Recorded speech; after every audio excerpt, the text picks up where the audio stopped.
During the COVID-19 pandemic, GGC has developed a person-centred virtual visiting service across the organisation. This has been of immeasurable benefit for patients, family and staff. Visiting relatives played a pivotal role in our ward life. For frail older adults, this contact was crucial for them, and also in terms of feeding back to staff that their loved one was back to their usual self in terms of cognition and mobility and aiding our discharge planning. With the move to essential visiting only, we had to adapt and consider how we deliver that care and compassion. eHealth delivered an iPad to each of our wards, and so our adaptation began. All the staff in the ward are trained in using iPads. We've got a diary system in place for booking, and we distribute the calls amongst all members of the multidisciplinary team in the morning, just to share the load. The impact is palpable.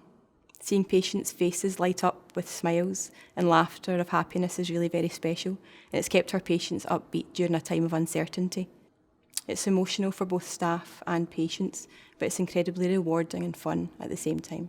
We've been able to see our patients' home environments with family taking the camera around the house, which has helped for discharge planning, and it helps to plan for any equipment needs that they might have.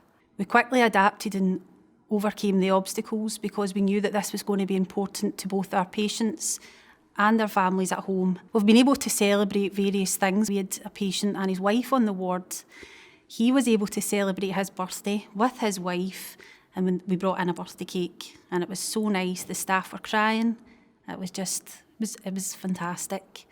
Also a patient who hadn't seen their families in Australia for a very long time. She wasn't expecting it. It was a great surprise. Patients who have been really sick, unable to communicate with their families right at the start of their admission, watching these patients get well, get better. The best thing though is leaving a room when an old man gets to speak to his daughter and hearing him cry.